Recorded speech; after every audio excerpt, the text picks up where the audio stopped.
चलिए साथियों, चलते हैं हम सफलता के उस रास्ते पर जहां पर सारे लोग कहीं ना कहीं सफलता लेना चाहते हैं। हर लोग का सपना होता है अपने जीवन में, एक आम आदमी की तरह जीवन में हर उस खुशियां को पाना चाहता है, हर वो सफलता को पाना चाहता है जो एवरेज हर आदमी अपने जीवन में चाहता है, अपने परिवार के लिए, अपने बाल बच्चों के लिए चाहता है। हम और आप भी चाहते हैं कहीं न कहीं सफलता के रास्ते पर। ये सफलता का वो रास्ता है जिसको फ्लाइट के माध्यम से देख रहे हैं। और सफलता के रास्ते पर जब कोई आदमी चलने की शुरुआत करता है, तो जिस तरह से कभी भी कोई आदमी सफर की शुरुआत करता है, ये भी एक सफर है, सफलता का रास्ता, ये भी एक सफर है जीवन। Subscribe now and press the bell icon. Never miss an update. जो हमें लेके जाता, तो जब रास्ते पर हम चलते हैं, बहुत चीजें हमें पैकिंग करके रखनी पड़ती है।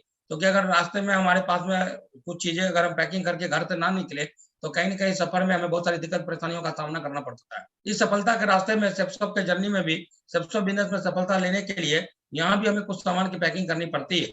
और उन सामानों में जो सबसे पहला सामान आता है, वो आता है हमारा पैसेंज।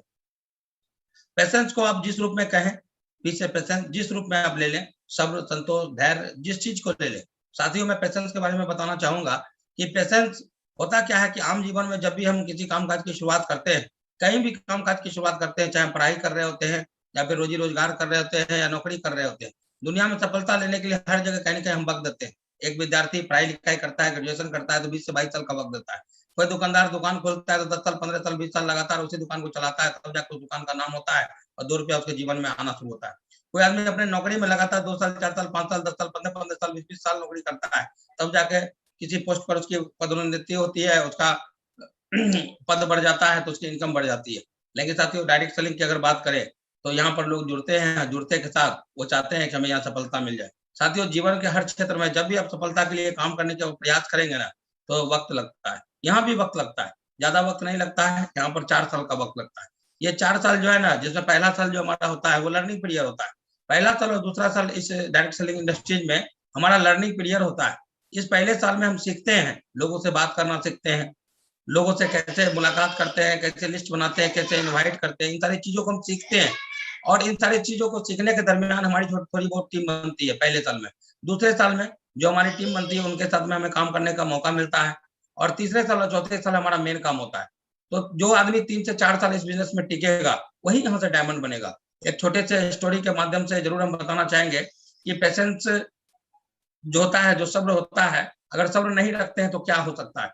एक बार हुआ क्या था, एक गाँव में एक लड़का रहा करता था और वो लड़का अक्सर सोचा करता था कि जीवन में कुछ ऐसा हो जाए कि रातों-रात हम लखपति और करोड़पति बन जाए। अचानक उस लड़के को एक दिन पता चला कि इस गाँव में एक बड़ा बाबा जी आए हुए हैं और बाबा जी जो भी बोलते हैं वो सच हो जाता है। तो उस लड़के को लगा चलो बाबा जी से मुलाकात किया जाए और ये सोच के उस बाबा जी से मिलने के लिए वो लड़का चला गया। जब उस बाबा जी से मिलने के लिए वो लड़का गया, तो मुलाकात की और बाबा जी को बोला, "बाबा जी आपके पास कुछ उपाय-वपाय है जिससे हम रातों-रात करोड़पति बन जाएँ?" बाबा जी ने उस लड़के को ध्यान से देखा और कहा कि, "हाँ बेटा, उपाय तो है, मेरे पास एक ऐसा मंत्र है, अगर वो मंत्र मैं तुम्हें दे दूँ, तो तुम रातों-रात करोड़पति बन सकते हो।" लड़के ने कहा, "बाबा जी तो वो मंत्र मुझे दे दीजिए।"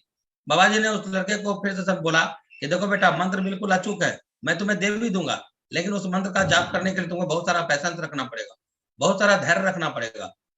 लड़के ने कहा, "बाबा मेरे पास में बहुत धैर्य है, आप हमको मंत्र दे दीजिए।" बाबा ने उसे फिर समझाया कि बेटा मैं तुमको बोल रहा हूँ, मंत्र 100% गारंटेड है, लेकिन तुमको बहुत सारा पेशेंस रखना पड़ेगा, बहुत धैर्य रखना पड़ेगा। लड़के ने जिद की कि मैं बहुत पेशेंस रखूँगा, तो बाबा जी ने वो मंत्र उस लड़के को दे दिया। लड़का अपने घर आया, रात भर उसे नींद नहीं आई। सवेरे उठा, नहा-सुना के गंगा जल लिया, घर के आगे 3-4 ट्रक मिट्टी का गिरवा लिया और गंगा जल उस मिट्टी पर छिटने के बाद में वो मंत्र का जाप करने लगा। मंत्र कुछ इस प्रकार से था, हे मिट्टी तू सोना हो जा, हे मिट्टी तू सोना हो जा, हे मिट्टी तू सोना हो जा। पहला दिन लड़का जब मंत्र का जाप कर रहा था, तो पूरा एक्साइटेड था। पूरा दिन गुज़र गया, मंत्र का जाप करने के बाद भी मिट्टी सोने में नहीं बदला। दूसरा दिन गुज़रा, तीसरा दिन गुज़रा, चौथे दिन गुज़रा, अब लड़के का धैर्य थोड़ा-थोड़ा जवाब देने लगा। जो लड़का पहले दिन पूरा एक्साइटमेंट में बोलता था, "हे मिट्टी तू सोना हो जा, हे मिट्टी तू सोना हो जा", अब धीरे-धीरे उसका एक्साइटमेंट डाउन होने लगा। उसका धैर्य जवाब देने लगा। अब वो बोल रहा है क्या? "हे मिट्टी तू सोना हो जा, हे मिट्टी तू सोना हो जा"। इसी तरह से 10 दिन गुज़रा, 11 दिन गुज़रा, 12 दिन गुज़रा, 13 दिन गुज़रा, 14 दिन गुज़रा, लास्ट में जब 15वाँ दिन गुज़र रहा था, तो उस लड़के को अचानक गुस्सा आ गया और उस लड़के ने गुस्से में जोर से चिल्ला के कहा, "हे मिट्टी तू अगर सोना नहीं होती तो तू लोहा ही हो जा"। और यही वो क्षण था जब उस महात्मा जी की बात सच होने वाली थी। वो मंत्र से सही होने वाला था और जैसे उस लड़के ने लड़के का धैर्य जवाब दे दिया और उसने गुस्से में कहा कि अगर तू सोना नहीं होती तो कम से कम मट्टी लोहा ही हो जा। और वो सारा मट्टी का ढेर लोहे में तब्दील हो गया। साथियों, महात्मा जी ने उस लड़के को समझा के बोला था कि मंत्र अचूक है, लेकिन तुमको बहुत सारा धैर्य रखना पड़ेगा। तो महात्मा जी का मंत्र तो अचूक था, महात्मा जी का मंत्र तो अचूक था, क्योंकि वो अगर सोना बोल रहा होता तो सोना में बदल जाता, लेकिन उसने पेशेंस नहीं रखा, तो वो सारा मिट्टी जो है लोहा में बदल गया। अब क्या लोहे को ढेर के बेच के वो करोड़पति हो सकता है क्या? नहीं। सब्र नहीं होने के कारण वो लड़का करोड़पति बनते बनते रह गया। दोस्तों, यहाँ भी सब्र रखना पड़ता है। बाबा जी के मंत्र में और यहाँ के मंत्र में सिर्फ एक ही बात का फर्क है। बाबा जी ने उस लड़के को धैर्य रखने की बात तो बताई थी, लेकिन ये नहीं बताया था कि धैर्य कब तक रखना पड़ेगा। बाबा जी ने ये नहीं बताया था कि धैर्य कब तक रखना पड़ेगा, लेकिन हमारे यहाँ के जो बाबा जी है ना, जो हमारे गुरु हैं, उन्होंने चिल्ला चिल्ला के बोला है ओनली फॉर 4 ईयर। सिर्फ 4 साल जो इस बिजनेस में टिका रहेगा, डटा रहेगा, जो धैर्य के साथ में सिस्टम को पकड़ के रखेगा, अपलाइन को पकड़ के रखेगा, वो यहाँ से कन्फर्म डायमंड बनेगा। दोस्तों, सफलता के इस रास्ते पर, अगले रास्ते पर जब हम बढ़ते हैं, तो हमारा जो अगला आता है वो आता है एटीट्यूड, नजरिया। एटीट्यूड, जब इस बिजनेस को पहली बार कोई व्यक्ति देखता है और इस बिजनेस को ज्वाइन करता है, तो कभी-कभी क्या होता है ना, इस बिजनेस को देखने के बाद, सारी चीजों को समझने के बाद, अपने अपलाइन के इनकम को देखने के बाद, उनके लाइफ स्टाइल को देखने के बाद, उनका जो नजरिया होता है ना, सकारात्मक होता है, सकारात्मक होता है, पॉजिटिव सोच होती है। उनको लगता है कि शायद यहीं से हमारी गरीबी दूर हो सकती है, यहीं से हमारा जीवन बदल सकता है। लेकिन बिजनेस में जुड़ने के बाद जैसे ही हम कुछ लोगों के पास में जाते हैं और उनको इस बिजनेस के बारे में बताते हैं और वो हमें बोलते हैं, तू तो फंस गया, ये तो फालतू आदमी का काम है, ये तो बेरोजगार आदमी का काम है, कागज पर लोग करोड़पति बनते हैं, हकीकत में कोई बनता नहीं है। जब इस तरह से सारे लोग बोलने लगते हैं ना, तो कहीं कि हमारा नजरिया चेंज होने लगता है। हम अपनी आंखों से अपने अपलाइन के चेक को देखते हैं, उनके लाइफ स्टाइल को देखते होते हैं, लेकिन उसके बावजूद पता नहीं हमारा नजरिया चेंज हो जाता है, हमें इस बिजनेस पर शक होने लगता है, और जैसे ही हमें अपने बिजनेस पर शक होता है, हम इस काम को करना छोड़ देते हैं। तो साथियों, सिर्फ यही करने का प्रयास करेंगे कि इस बिजनेस को जब आपने करने का शुरुआत किया है, तो सबसे पहले अपने सोच को सकारात्मक रखिए, भरोसा मजबूत करिए। अगर कोई भी मन में कोई डाउट हो, सिस्टम के बिजनेस को के लीगलिटी को लेके, सफलताओं को लेके, कंपनी की लीगलिटी को लेके, अपने अपलाइन के अचीवमेंट को लेके, कोई भी मन में डाउट हो, तो सबसे पहले अपने डाउट को क्लियर करिए। और अब जब आपका डाउट क्लियर हो जाए, तो सकारात्मक सोच के साथ 4 साल तक लगातार काम करिए। सिर्फ एक ही बात बोलना चाहेंगे कि अगर आप अपने बेटे को डॉक्टर बनना चाहते हैं, तो इस बात की सही सलाह कोई डॉक्टर दे सकता है या कोई प्रोफेसर दे सकता है। अगर आप अपने बच्चे को इंजीनियर बनना चाहते हैं, तो इस बात की सही सलाह तो कोई इंजीनियर दे सकता है, या फिर इंजीनियर बनाने वाला जो कोई बढ़िया प्रोफेसर है वो दे सकता है। लेकिन होता क्या है, सबसे बिजनेस में जब हम किसी आदमी के पास जाते हैं, तो वो क्या कर रहे होते हैं, हम उनको सप्ताह का 2 लाख कमाने के बारे में बताते हैं, लेकिन बताते किसको? किसी राशन बेचने वाले भैया को, किसी मेडिसिन दुकानदार को, किसी किसान को। मतलब तरह तरह के प्रोफाइल में हम जाते हैं और सप्ताह का 2 लाख रुपए का प्लान बताते हैं, और जब वो सामने वाला व्यक्ति बोलता है ऐसा कुछ होता नहीं, ऐसा कुछ बोलता नहीं, तो हमारा जो है दिमाग चेंज होने लगता है, हमारा नजरिया जो है ना, सकारात्मक से नकारात्मक हो जाने लगता है। मैं सिर्फ एक ही बात बोलना चाहूंगा कि बेटे को जिस तरह से अगर डॉक्टर बनाना है, तो सही सलाह डॉक्टर देगा, अगर इंजीनियर बना है तो कोई इंजीनियर देगा। उसी तरह इस बिजनेस में डायमंड बनते हैं या नहीं बनते हैं, इस बात का सही सलाह कोई डायमंड दे सकता है, कोई एमराल्ड दे सकता है, कोई रूबी दे सकता है, कोई गोल्ड दे सकता है, कोई पर्ल दे सकता है। राह चलते कोई व्यक्ति, कोई राशन वाला, किराना दुकानदार, कोई जनरल स्टोर का दुकानदार, कोई मेडिसिन का दुकानदार, कोई वकील साहब, वो सही सलाह हमें नहीं दे सकते। इसलिए इस बिजनेस में अगर सकारात्मक सोच के साथ अगर आप 4 साल काम करते हैं, तो आप यहाँ से कन्फर्म डायमंड बन सकते हैं। साथियों, टीचेबिलिटी, सीखने की बहुत जरूरत होती है। हम क्या करना चाहते हैं कि जीवन में हर वो खुशियां चाहते हैं जो एक एवरेज आदमी चाहता है। जितने भी बड़े बड़े आदमी हैं, जितने अमीर आदमी हैं, हम उनके बराबर खड़े होना चाहते हैं, उनके बराबर अपने घर में खुशियां लाना चाहते हैं। लेकिन जब सीखने की बारी आती है, तो हम सीखना नहीं चाहते। जब भी हम ट्रेनिंग में आते हैं, तो हम सीखने का प्रयास नहीं करते। हम ट्रेनिंग में कोई भी हमारे अपलाइन को बोलते हैं, तो हम सीखने का प्रयास नहीं करते। हमारे अपलाइन कहते हैं फील्ड में जाओ, इस काम को करके आओ, तो हमें डर लगता है, हम उस काम को नहीं करते, शॉर्टकट रास्ता अपनाना चाहते हैं, हम सीखने का प्रयास नहीं करते, लेकिन हम डायमंड बनना चाहते हैं। दुनिया के किसी भी क्षेत्र में ऐसा नहीं होता है साथियों। हमेशा एक बात ध्यान रखें, मामूली से मामूली काम करने के लिए भी सीखना पड़ता है। एक नर्स बनने के लिए भी सीखना पड़ता है, एक कंपाउंडर बनने के लिए सीखना पड़ता है, सिपाही के लिए सीखना पड़ता है, टीचर बनने के लिए सीखना पड़ता है, इंजीनियर बनने के लिए सीखना पड़ता है, डॉक्टर साहब बनने के लिए सीखना पड़ता है। दुनिया का कोई ऐसा प्लेटफॉर्म नहीं जहां बगैर सीखे हुए आप किसी काम काज कर सकते हैं। यहाँ भी सीखना पड़ता है, लेकिन हम सीखना नहीं चाहते। साथियों, सिर्फ इतना ही कहेंगे, अगर आपने अपने टीचेबिलिटी का आदत को डेवलप किया, अगर आप सीखने के लिए तैयार हैं, तो हम आपको विश्वास दिलाते हैं, हम आपको गारंटी देते हैं कि हमारा सक्सेस सपोर्ट सिस्टम और आपके अपलाइन और हमारे अपलाइन और हम लोग आप हमेशा आपके साथ हैं। जब तक आप हमारे साथ हैं, आप अपने कदम से कदम हमारे साथ में मिला के रखेंगे, हमारा हाथ पकड़ कर रखेंगे साथियों, तब तक हम आपको, जब तक सफलता नहीं दिला देते, तब तक आप हम सिखाते रहेंगे और खुद भी सीख कर आपके साथ आगे बढ़ते रहेंगे। तो साथियों सिर्फ इतना ही कहेंगे, 4 साल तक अपने सीखने की आदत को डेवलप करें, तब तक आदत डेवलप करें जब तक कि आप डायमंड बन नहीं जाए।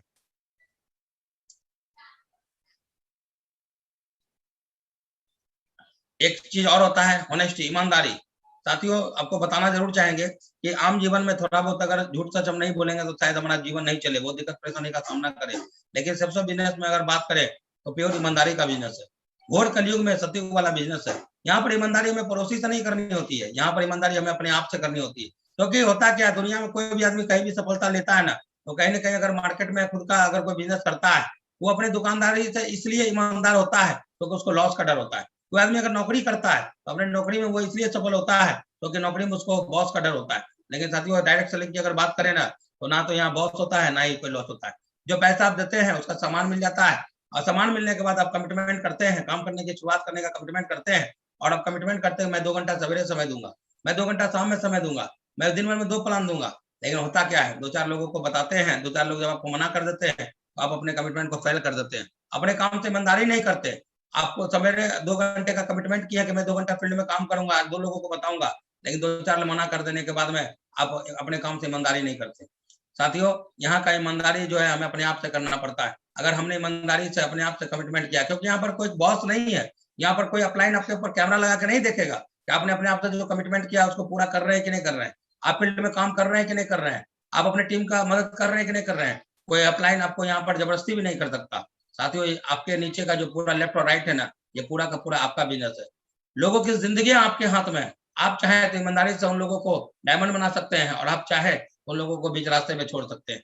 हम तो इतना ही कहेंगे कि साथियों दुनिया का इकलौता ऐसा बिजनेस है जिस बिजनेस को 4 साल से ईमानदारी से लोगों से मिलते जुलते हंसते बातचीत करते हुए आप यहाँ से डायमंड बन के अपने खानदान का इतिहास बदल सकते हैं।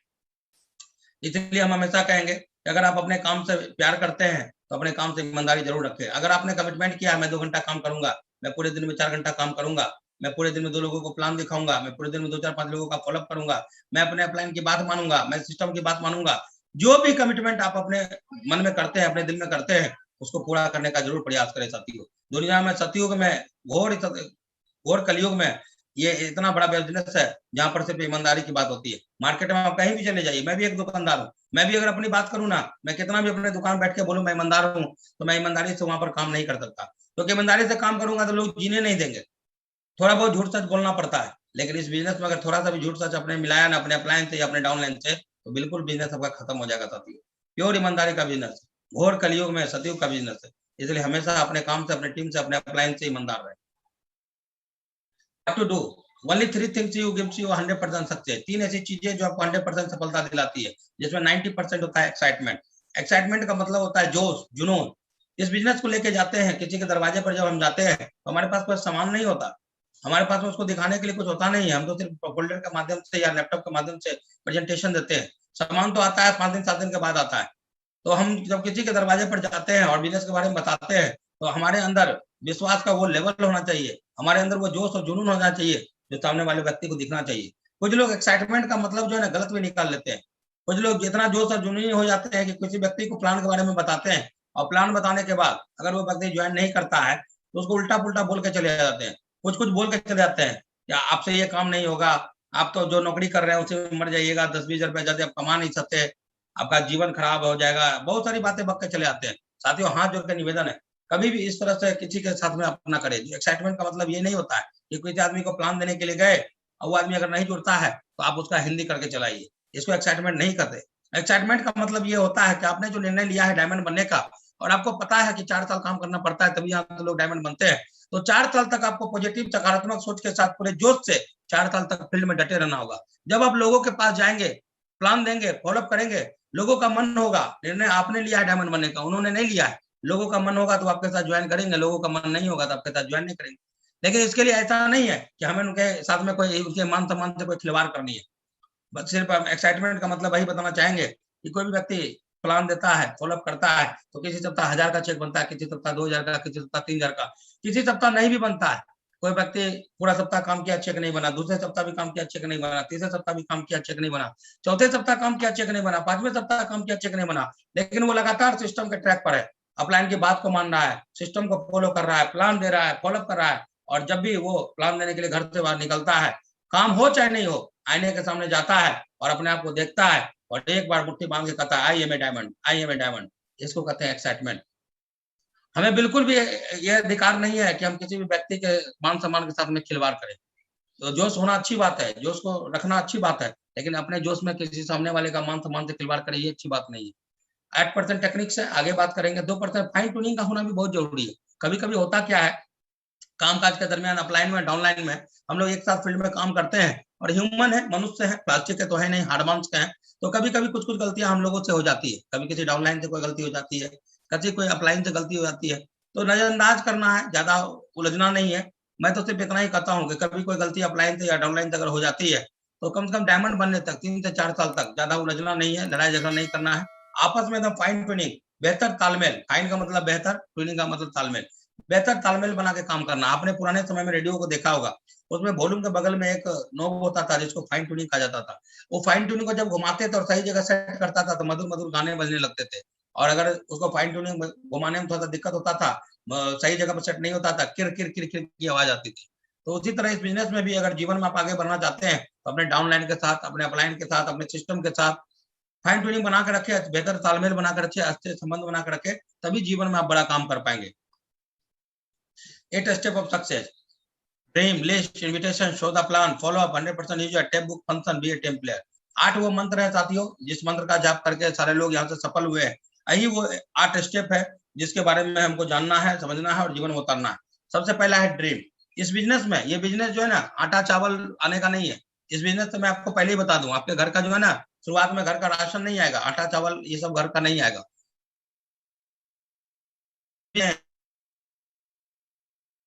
चाहते हैं, बड़ी सी कार चाहते हैं, घर चाहते हैं, तो ये सारी चीजें पूरा करने का बिजनेस है। छोटी मोटी चीजें वाला बिजनेस नहीं है, घर का आटा चावल वाला बिजनेस नहीं है। शुरुआत में यहाँ पैसे नहीं आते, लेकिन एक समय ऐसा आता है, इतने पैसे आते हैं कि आपके सारे सपने पूरे हो सकते हैं। छोटा छोटा गोल बनाना होगा, छोटे छोटे सपने देखने होंगे। शुरुआती में सारी चीज नहीं एक बार में आ जाएंगे, छोटा छोटा सपना देखना पड़ेगा। शॉर्ट टर्म गोल, 3 से 6 महीने का गोल। आप 3 से 6 महीना काम करके, प्रयास करके मोबाइल ले सकते हैं। आप यहाँ से सिल्वर गोल्ड बन सकते हैं। एक बाइक का सपना ले सकते हैं, एक लैपटॉप ले सकते हैं यहाँ से काम काज करके। इसका सपना देखना शुरू करें और इसके लिए काम काज कर रहे हैं। अपने प्लान के साथ बैठ के कैसे आपका 3 से 6 महीना मोबाइल आएगा, कैसे बाइक आएगा, कैसे लैपटॉप आएगा, कितना प्लान करना पड़ेगा, कितना फॉलोअप करना पड़ेगा। आप अपने अपलाइन के साथ बैठ के डिस्कस करेंगे तो आपके अपलाइन सारी चीज आपको बताएंगे। मिडिल टर्म गोल 1 से 2 साल, 2 साल काम करके आप यहाँ से टोपाज बन सकते हैं, एमराल्ड तक बजा सकते हैं। और जब टोपाज और एमराल्ड बनते हैं, आपका कार का सपना पूरा हो सकता है, आपका घर का सपना पूरा हो सकता है। और 3 से 5 साल ब्लैंक है। 3 से 5 साल में काम करके जब आप डायमंड बनते हैं, विश्वास करें, जिस चीज पर आप हाथ रख देंगे ना, वो चीज आपकी हो जाएगी। जो भी चीज मार्केट में मिलने वाली चीज होती है, क्योंकि डायमंड बनने के बाद 1 सप्ताह का पैसा आप खा नहीं पाते, दूसरे सप्ताह का पैसा आपके अकाउंट में आता है भाई। अब हमने सपना देख लिया, तो सिर्फ सपना देखने से तो काम चलने वाला नहीं है, कहीं ना कहीं हमें लिस्ट बनानी पड़ेगी, क्योंकि हमारा तो सारा रॉ मटेरियल ही लिस्ट है। तो सबसे पहले लिस्ट जब हम बनाने की शुरुआत करेंगे तो हमारा 3 कैटेगरी का लिस्ट बनेगा: primary list, secondary list, memory jogger. थोड़ा सा क्या है, प्राइमरी लिस्ट पर ध्यान देंगे। हॉट लिस्ट, हमारे ब्लड रिलेशन के जो लोग होंगे ना, हमारे चाचा जी, मामा जी, भाई, ताऊ, मामा जी, मौसी, सब ये हमारे हॉट लिस्ट, ब्लड रिलेशन के जितने लोग होते हैं ना, इनको हॉट लिस्ट कहा जाता है। तो इनको जब आप प्लान देंगे ना, हो सकता है शायद इसमें कुछ लोग जुड़ जाए या कुछ लोग नहीं भी जुड़ेंगे, तो घबराना नहीं। होता क्या है ना, बचपन से ये आपको देखते हुए आए ना, आपको हाफ पैंट में देखा है, तो इन्हें आपकी बात पर भरोसा होगा नहीं, लेकिन घबराने की बात नहीं है। ये जो सेकेंडरी लिस्ट है, कोल्ड लिस्ट, आपके साथ काम करने वाले या आपके वो सारे मित्र, दोस्त, पड़ोसी, रिश्तेदार जो आपको जानते तो है लेकिन बहुत ज्यादा को नहीं जानते, इनको कहते हैं कोल्ड लिस्ट। इनको जब प्लान दिखाएंगे ना, तो ये आपके साथ जुड़ेंगे और काम भी करेंगे। और एक और लिस्ट होता है मेमोरी जोगर। मेमोरी जोगर वो करना बहुत जरूरी होता है। राह चलते कोल्ड लिस्टिंग करना पड़ता है। या जिस आदमी को किसी खास चीज से जानते हो, जैसे कोई भाई साहब खास करके टोपी लगाता है, खास तरह का मोटरसाइकिल चलता है, खास तरह के बाइक से चलता है, इन लोगों का भी आप लिस्ट शामिल कर सकते हैं। क्योंकि होता क्या है ना, अगर मेमोरी जोगर हम लोग राह चलते लिस्ट नहीं बनाए, तो मान लीजिए कोई आदमी है, उसका 4 चाचा है, तो क्या वो 4 चाचा 5 चाचा हो सकता है क्या? किसी का भाई है, 3 भाई है, तो 4 भाई उसका हो सकता है क्या? नहीं। लेकिन मेमोरी जोगर में अगर आपने लिस्ट बनाने की शुरुआत की, पूरे दिन में जो भी व्यक्ति आपके 3 फीट दायरे के अंदर आता है, आपको देख के मुस्कुराता है, आप चाहे तो उनका नाम, मोबाइल नंबर लेके उनसे बातचीत करके उनका लिस्ट में नाम शामिल कर सकते हैं और उनको बिजनेस प्लान के बारे में जानकारी दे सकते हैं। लिस्ट बनाने के समय थोड़ा सा ध्यान रखना है, सोशल, सामाजिक लोग हों, एजुकेशनल, बहुत ज्यादा पढ़े लिखे हों खूब बढ़िया है, नहीं तो कम से कम थोड़े बहुत जरूर पढ़े लिखे हों। फिनेंशियल, इस बिजनेस की शुरुआत करने में 8 से 10,000 रुपया लगभग लगता है, तो ध्यान देना है। ऐसे व्यक्ति को प्लान दिखाना जो 10,000 रुपया अफोर्ड कर सकते हो। क्योंकि कोई व्यक्ति महीने का अगर 2,000 कमाता है और उसको आपने प्लान दिखा दिया, तो वो अगर 10,000 रुपया कहाँ से देगा? जो 2,000 रुपया कमा के 4 आदमी का परिवार को पालता है, 10,000 रुपया जमा करने में उसको 10 महीना लग जाएगा, 15 महीना लग जाएगा। तो बेवजह आप उसके आगे पीछे करते रहेंगे, उसको सपना दिखाएंगे और कुछ होने वाला नहीं। तो फाइनेंशियल होना, मजबूत होना बहुत जरूरी है, जो 10 रुपए झटके में अफोर्ड कर सके। मेंटल, दिमागी रूप पर जो सही सलामत है उन लोगों को प्लान दिखाए, दिमागी रूप पर जो सही सलामत लोग हैं उनको प्लान दिखाए। क्रैप, जब भी प्लान दिखाने जाए प्रयास करें, अगर शादीशुदा है तो कपल में प्लान दिखाए। समाज में बहुत सारे आदरणीय लोग हैं, रिस्पेक्टेबल हैं, एम्बिशियस है, प्रोफेशनल लोग हैं, इन लोगों को, ये 4 तरह के लोग हैं जिनको प्लान दिखाने के लिए बोला गया है। कपल में अगर प्लान दिखाते हैं तो बहुत आपको फायदा होगा। होता क्या है कि अगर सिंगल में प्लान दिखाते हैं, आपका दोस्त शादीशुदा, आपने दोस्त को प्लान दिखाया, वो कहेगा पत्नी से पूछ के आते हैं। अब पत्नी को जाके क्या पूछेगा, बोलेगा हाँ ऐसा है कि मेरा जो दोस्त है ना राम, उसने बोला है 1 साड़ी लेना है, 2 सूट लेना है और जीवन में यहाँ से 2 लाख रुपए सप्ताह कमाना। पत्नी कहेगी कल से मिलने मत जाइएगा, लगता है वो गड़बड़ा गए। लेकिन अगर पति पत्नी दोनों को साथ में बिठा के अपने प्लान दिखाया होता तो ऐसी बातें नहीं होती, दोनों साथ में समझते, डिसीजन भी साथ में लेते हैं। तो इस तरह से कभी भी कोई दोस्त है तो उसके पिताजी को बैठाइए, पिताजी के सामने घर में एक लाइन में अगर कहे ना तो वित्त मंत्रालय, फाइनेंस मिनिस्टर, पता कर ले इस घर में फाइनेंस मिनिस्टर कौन है जो ये पैसा देगा, उस व्यक्ति को जरूर प्लान दिखाने के समय बैठा ले, फैसला लेने में, डिसीजन लेने में आसानी होगी। तो ये 4 तरह का लिस्ट है, आप 4 तरह का लिस्ट में प्लान दिखा सकते हैं। So the plan, dress code, जब भी प्लान शो करे बढ़िया ड्रेस कोड में करे। जब हम लोग मीटिंग हॉल में करते थे तो हमारा जो ड्रेस कोड होता है, एक पैंट होता है, बढ़िया शर्ट होती है, एक टाई होती है, ब्लेजर ऊपर से पहनते हैं, लेदर का शूज पहनते हैं। अभी वेब के थ्रू, वेबिनार के थ्रू, वर्क फ्रॉम होम जब हम लोग घर से काम कर रहे हैं तो क्या फर्क पड़ता है, यहाँ भी ड्रेस कोड पहनेंगे हम लोग, क्या फर्क पड़ता है, सुंदर दिखना कोई गुनाह है क्या? अगर ड्रेस कोड में रहेंगे, हमारा जो गेस्ट आएगा वेबिनार में, जब सारे लोगों को देखेगा और सारे लोग सुंदर सुंदर दिखेंगे तो उनको अच्छा लगेगा कि नहीं लगेगा? टाइम का पंक्चुअल रहे, डिसिप्लिन को मेंटेन करें। टेस्टिमनी, जब आपका प्लान के माध्यम से आपको टेस्टिमनी देने का मौका मिलता है तो अपनी सफलता के बारे में जरूर बताएं, जो भी आपने इनकम अचीवमेंट वगैरह लिया है उनके बारे में जरूर बताएं। फॉलो अप, देखिए बहुत बड़ा पार्ट है, लोग अक्सर इसी पार्ट में टूट जाते हैं। आप इनवाइट कर देंगे लोगों को, प्लान भी दिखा देंगे, हर चीज आप कर देंगे, लेकिन क्या है फॉलो अप, मतलब जब लोगों को बात करेंगे तो लोग आपका फोन उठाना बंद कर देंगे। अभी तो आप मिल भी नहीं सकते, अब तो घर में रहने के लिए भी मजबूर हैं। जब मिलने के लिए जाते थे, कभी कभी घर में रहते हैं, एक बार भी नहीं मिलते थे, फोन करते थे, फोन नहीं उठाते। तो ये सारी चीजें होंगी, लेकिन बोला जाता है कि 2 बार अगर कांटेक्ट करने का प्रयास करेंगे तो एक व्यक्ति ज्वाइन करेगा, 100 में मात्र 1 व्यक्ति ज्वाइन करेगा। अगर 3% अगर मान लीजिए 2 बार कांटेक्ट किए, 100 व्यक्ति को प्लान दिया और 2 बार कांटेक्ट किए तो मात्र 100 में 3 व्यक्ति ज्वाइन करेंगे। और 3 बार अगर आपने कांटेक्ट करने का प्रयास किया तो 100 में 5% लोग ज्वाइन करेंगे, और 4 बार कांटेक्ट किया तो 10, और 12 बार अगर कांटेक्ट करने का प्रयास किया तो 80% का रिजल्ट आएगा, यानी 100 में 80 लोग जुड़ जाएंगे। यानी इस बिजनेस को दिखाने के बाद आपको लगातार उनसे बातचीत करनी पड़ेगी। वो बात करने के लिए एग्री नहीं होंगे, मैं मानता हूँ, सहमत हूँ। साथियों मैं बता दूं, फॉलोअप वो जहर है जो कोई पीना नहीं चाहता, लेकिन इतिहास गवाह है कि जिस व्यक्ति को अमृत अगर पीना था ना तो अमृत के पहले जहर का निकला था, और जहर को पहले पिया गया था तभी बाद में अमृत निकला था। पहले जहर निकला था फिर अमृत निकला था। सबसे बिजनेस में भी डायमंड बनना अगर अमृत है ना तो फॉलोअप जो है ना जहर है। जो व्यक्ति जहर को नहीं पिएगा ना वो कभी अमृत पी नहीं पाएगा। असल में क्या होता है ना, जैसे ही हम उनको प्लान दिखाते हैं ना, प्लान दिखाने के बाद वो किसी न किसी लोगों से सलाह मशवरा कर लेते हैं, और जब सलाह मशवरा करते हैं तो लोग निगेटिविटी रूपी कीड़ा जो है उनके दिमाग में वायरस डाल देते हैं, और वो सारी बात को समझने बुझने के बाद, देखने के बाद भी हमें मना कर देते हैं। तो हमारा क्या काम है ना, उनको अच्छी अच्छी बातें समझा कर, सिस्टम की लिगलिटी के बारे में और अच्छी अच्छी बातें समझा कर उनके दिमाग से वो कीड़ा निकालना है, और लगातार उनसे मिलना है, लगातार उनसे फोन से बात करनी है। मैं सिर्फ इतना ही बताना चाहता हूँ, अगर कोई व्यक्ति आपके समझाने बुझाने से 2 बार 4 बार 10 बार फोन करने से, मिलने से, समझाने से, बुझाने से अगर जीवन भर आपको कमा के अगर देता है तो बुराई क्या है? लोगों का अगर किसी के 500 1000 रुपया बाकी हो ना तो लोग 10 बार 20 बार ऐसे मांगने के लिए चला जाता है। लेकिन सोच के देखिए, अगर कोई व्यक्ति आपको 20 बार बात करने से, फोन करने से, 40 बार फोन करने से कोई व्यक्ति जुड़ता है और काम करके डायमंड बनता है तो 50 लाख कमा के देता है। सोच के देखिए कितना बड़ा बिजनेस है, 50 लाख रुपया कमा के देता है। अब 50 लाख रुपया अगर कोई कमा के दे रहा है तो क्या उसके लिए 10-20 बार 50 बार फोन नहीं कर सकते हैं? जरूर कर सकते हैं भाई साहब, मैं तो कर सकता हूँ। 24 से 48 घंटे के अंदर फॉलोअप जरूर करें। होता है कभी-कभी प्लान दिखाने के बाद 24 से 48 घंटे के अंदर हम फॉलोअप नहीं करते हैं ना तो दिमाग जो है ना भूलने लगता है। तो 24 से 48 घंटे के अंदर फॉलोअप जरूर करें। पहला फॉलोअप, वो बोले बात करें चाहे नहीं करें, आपका काम है फॉलोअप करना 24 से 48 घंटे के अंदर। 100% यूजर प्रोडक्ट मैनुअल फोल्डर अपने पास में जरूर रखें। अभी तो खैर वेबिनार के थ्रू हो रहा है तो अभी कोई जरूरत नहीं है, लेकिन स्थितियां समान हो तो जरूर रखें। रजिस्ट्रेशन करने के लिए जो भी कम से कम ब्रॉन्ज लीडर है, रजिस्ट्रेशन करना जरूर सीखें। ईमेल वगैरह करना भी जरूर सीखें। Web surfing, chat with online support, बहुत सारे यूट्यूब पर भी वीडियो है आपके डायमंड के, जिनको देख के बहुत सारे सवाल का जवाब मिल सकता है। अभी आप लोग घर में ही हैं, यूट्यूब के माध्यम से अपने डायमंड लीडर के वीडियो को कभी भी रात में जब बिछावन पर जाते हैं तो बिछावन पर जरूर जाके उस वीडियो को देखें। कुछ रिकमेंडेड बुक है, लेकिन हम तो यही कहेंगे कि इन बुक के अलावा जो अपने पास में प्रगति सूत्र नाम की बुक है, जिनके जिनके भी पास है, वही बुक हमारे लिए गीता है, भगवत गीता है जो मान लीजिए। वही एक मोटा बुक है जिसको 64 सवाल के जवाब है, जिस जवाब को पढ़ के सारे लोग सफल हुए हैं। तो जिनके पास ये सारी प्रगति सूत्र नाम की बुक है, रात में जब बिछावन पर जाते हैं तो वीडियो देखें और कम से कम तो बुक पन्ना 2 पन्ना बुक तो जरूर पढ़े। बी ए टीम पर है, नो क्रॉस लाइनिंग, कभी भी क्रॉस लाइनिंग करने का प्रयास नहीं करना है। क्रॉस लाइनिंग का मतलब होता है, मान लीजिए कोई आपके परिचित लोग है और उसको किसी व्यक्ति ने प्लान दे दिया और आपको पता चल गया तो उस व्यक्ति ने हमारे लोगों को प्लान दे दिया है। अब आप जाकर उसको समझा रहे हो आदमी बढ़िया नहीं है, वो खराब है, उसके साथ ज्वाइन मत करो, मेरे साथ ज्वाइन कर लो, हम लोगों को सपोर्ट करेंगे, पैसा लगा देंगे। ये सब गलत बात है, ऐसा नहीं करना। अगर आप ऐसा करेंगे ना तो कल आपका कोई परिचित होगा उसके साथ भी वो ऐसा करेगा।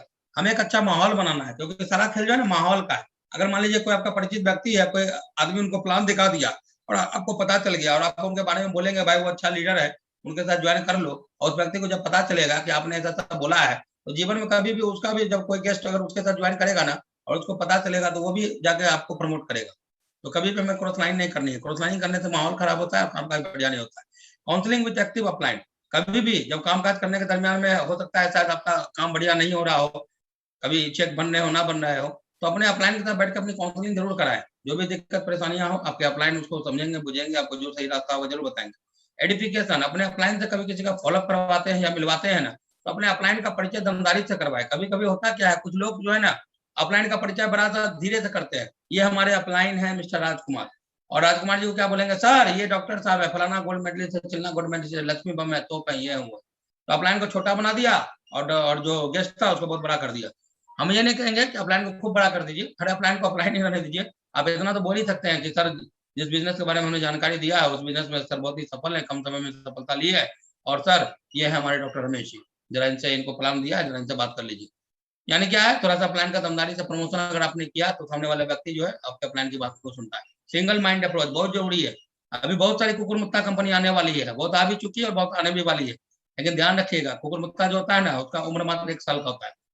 फिर बहुत सारी कंपनी आएगी, कहेगी 5,000 में ज्वाइनिंग होगा और एक जोड़ा पर 1,000 मिलेगा। लेकिन साथियों मैं सिर्फ इतना ही बताना चाहूंगा कि आप अपने परिवार में अपने बाल बच्चों की शादियां किस घर में करना चाहेंगे? जो आपके घर में कोई नया नया पड़ोसी आके बसा उसके साथ करना चाहेंगे या जो खानदानी है? आपकी संस्था सेप्सोप जो है 20 साल से काम कर रही है, लगातार काम कर रही है, 20 साल से काम कर रही है, लगातार काम कर रही है।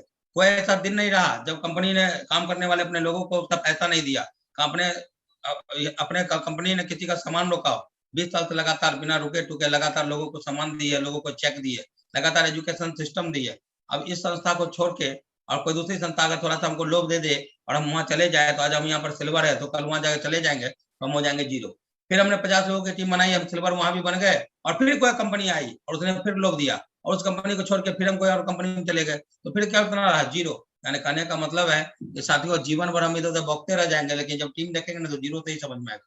तो ऐसा नहीं करना है। भगवान ने जो दे दिया, परमात्मा ने एक बार में जो दे दिया, जो कंपनी दे दिया, अब जैसा भी है, अच्छा है बुरा है, कहते हैं गाना है, मेरा पति कैसा भी है, मेरा पति मेरा देवता है। तो भाई हमने तो कसम खा के रखा हुआ है कि जो भी हो जीना मरना तो सेफ सबके संग है। तो सिंगल माइंड अप्रोच, बस जीना मरना तेरे संग वाला गाना इसी के साथ गाना है। परिस्थितियां स्थितियां कितनी भी भयंकर अच्छी हो बुरी हो उससे कोई फर्क नहीं पड़ता है। जहां पर अगर कहते हैं ना 100 फीट गड्ढा करने से पानी निकल सकता है, तो 10 फीट 10 जगह करने की जरूरत नहीं है। एक ही जगह गड्ढा करेंगे, 100 फीट करेंगे और पानी निकाल लेंगे। आज अगर सिल्वर है तो डायमंड बन के भी यही दिखाएंगे। काम तो कहीं भी करना ही पड़ेगा, बिना काम का तो कहते हैं ना हर आदमी को अपने हिस्से का मेहनत करना ही पड़ता है, बगैर मेहनत किए हुए कुछ हासिल नहीं होता। दूसरी कंपनी में अगर चले भी जाते हैं ना बहुत सारे लोग, तो ऐसे उनको लगता है कि यहाँ काम नहीं करना पड़ता, गलत फहमी में वो लोग। आप अक्सर देखेंगे दूसरी कंपनी में कोई आदमी कंपनी छोड़ के दूसरे में जाता है ना, वो बर्बादी के सिवा कुछ मिला नहीं, आज तो कोई कमाया नहीं है, बर्बाद ही हुआ है। मंकी सी मंकी डू, बंदर जैसा देखता है बंदर वैसा ही करता है। साथियों इस बिजनेस में भी बहुत बड़ा चीज है, ध्यान दें। कुछ अपलाइन ऐसे होते हैं ना जो डाउनलाइन को बोलेंगे कि आप ऐसा कर लीजिए, ऐसा कर लीजिए तो बढ़िया हो जाएगा, लेकिन साथियों यहाँ पे बोला गया मंकी सी मंकी डू, बंदर जैसा देखता है बंदर वैसा ही करता है। तो टीम जो होती है ना, टीम में भी क्या है ना, अपलाइन जैसा करता है, अपलाइन अगर अच्छा करेगा तो टीम भी अच्छा करेगी, अपलाइन गलत करेगा तो टीम भी गलत करेगी। तो मैं सिर्फ इतना ही बोलना चाहता हूँ कि अगर आप चाहते हैं आपकी टीम दमदारी से काम करे, ईमानदारी से काम करे, तो आपको खुद ईमानदारी से काम करना पड़ेगा, आपको खुद दमदारी से काम करना पड़ेगा। क्योंकि अगर आप दमदारी से काम नहीं करेंगे, आप ईमानदारी से काम नहीं करेंगे, तो आपका टीम भी ना दमदारी से काम करेगा ना ईमानदारी से काम करेगा। मंकी सी मंकी। FIM, साथियों आपसे मेरा रिक्वेस्ट है कि कोई भी सेल अगर निकलता है 24 घंटे में उनका FIM जरूर करें। FIM में जब भी जाए उनका लिस्ट बनवाए, इन्विटेशन करना सिखाएं उनको प्लान दिखाने के लिए आप उनकी कोऑपरेट करें, उनको प्लान दिखाने के लिए आपको कोऑपरेट करें। अभी तो हमने वेबिनार का माध्यम से दे दिया, बाकी 1 to 1 में आप भी जूम के माध्यम से स्क्रीन शेयर करके प्लान दिखा ही सकते हैं। और फॉलोअप में थोड़ा सा ध्यान रखना पड़ेगा, सेल नहीं क्लोज होती है, बगैर फॉलोअप में 10-12 बार फॉलोअप किए हुए तो सेल निकलेगा नहीं, तो फॉलोअप में थोड़ा सा ध्यान देना है। FIM 24 से 48 घंटे के अंदर जरूर करें, बहुत बड़ा पार्ट है। कहते हैं FIM के बारे में ये पोलियो का ड्रॉप है। अक्सर वो क्या होता है ना, टीम आपकी बड़ी बन जाएगी, बहुत सारे लोग जुड़ेंगे, लेकिन उस टीम में बचेंगे कम। क्यों? क्योंकि आपने प्रॉपर FIM नहीं किया। 24 घंटे 48 घंटे के अंदर आपने उनका FIM कर दिया, उनको वो सारी बातें बताई, बेसिक बातें, उनके साथ क्या क्या होने वाला है। जिस तरह से कहा जाता है कि कोई अभी आदमी सफर जब करने की शुरुआत करता है और उसको सफर में बता दिया जाए कि आप जिस रास्ते पर जा रहे हैं वहां पर रास्ते में 10 ब्रेकर आएंगे, और वो व्यक्ति जब उस रास्ते पर जाएगा और 10 ब्रेकर आएगा तो वो कभी घबराएगा नहीं, क्योंकि उस व्यक्ति को पहले से पता है कि रास्ते में 10 ब्रेकर आने वाले। उसी तरह से FIM में हम लोगों को बताते हैं इनके साथ क्या क्या होने वाला है, और जब उनके साथ वैसा ऐसा होने लगता है उनको बुरा नहीं लगता, क्योंकि उनका अपलाइन ने उनको पहले बता दिया, लेकिन आपने उनका FIM नहीं किया, सारी घटनाएं के बारे में जिक्र नहीं किया, और जब ऐसा ऐसा होने लगेगा तो उनको लगेगा शायद ये बिजनेस मेरे लायक नहीं है, और लोग बिजनेस से क्विट कर जाते हैं। इसलिए 24 से 48 घंटा के अंदर FIM जरूर बता दिए। साथियों, बहुत अच्छा लगा आप लोगों के बीच में आकर, बहुत मजा आया, और उम्मीद ही नहीं पूरा विश्वास है आप लोग जहां भी होंगे स्वस्थ होंगे, सुरक्षित होंगे। और इसी के साथ मैं अपनी वाणी को विराम दूंगा, और मैं चाहूंगा यहाँ